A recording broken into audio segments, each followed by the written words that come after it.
I'd rather have 100 catfish food vendors than to have a failed cafe. The idea behind that quote is that it is just much better to like start a business that's profitable rather than doing something you're passionate in. So like in this case, like in Indonesia, we have something called pecel lele, and like people like it everywhere.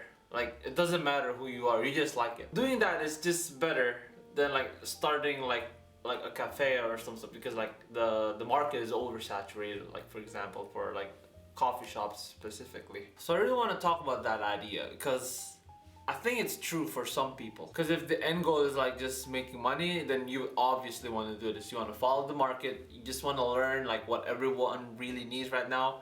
Like in the past, I think when the pandemic starts in the beginning, a lot of people start selling masks, and like that actually like makes it more expensive because like it was a scarce thing and not a lot of people have it in the first place. And you definitely see this like how a lot of people would start getting into business knowing that there is like a huge market with a huge need, and that this will give you easy money, like just right off the bat. Like people start selling masks, hand sanitizers, everything, and people make good money off of it. There's just a lot of reasons for people to really like start getting into that idea of that just screw your passion, just go and make something that people actually like rather than like doing what you like. I do have like a counter argument to that. While I do agree totally that a lot of businesses should make something that people needs, that's like the obvious. It's just that when I started researching this topic, a lot of people who changed the world,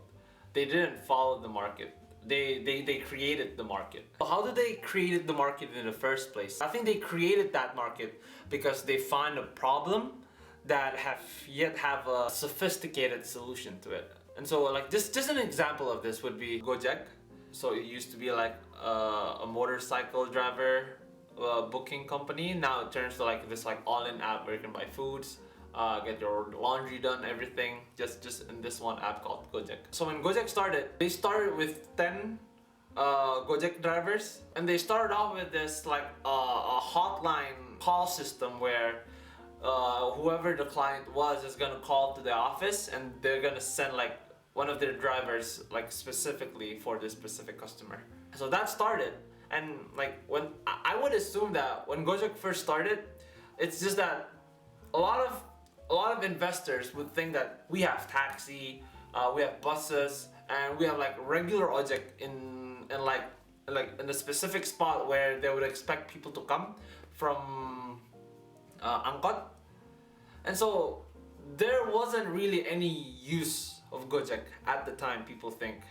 But what people failed to realize was that it just makes people's life like way easier. So from this, really like a lot of people just needs to know this, that we really don't know what we want until like we actually realize that, oh, we actually needed this, like something like that. Because we have a lot of things that we want, like just to be honest with ourselves, right? So I wouldn't say that the first option would give you stability. There's always going to be a chance that the business will fail, like it goes with all businesses anyways. So I think it comes to the question of like whether one is better than the other, and I think it really depends. Like again, back to the first thing I said, people's goals are different, and a lot of people wanted stability. I'm not gonna say aiming for the market is like a for sure stability strategy, because like again, there's always gonna be that chance that you're gonna fail. What chasing the market promises to you is that there will always be someone who wants your product. It's just a matter of how good you are at selling it.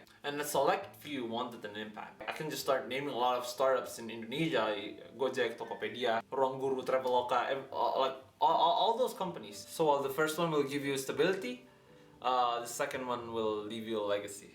Oh. Is that kind of cringe? And that'll be it. Take care. Bye bye.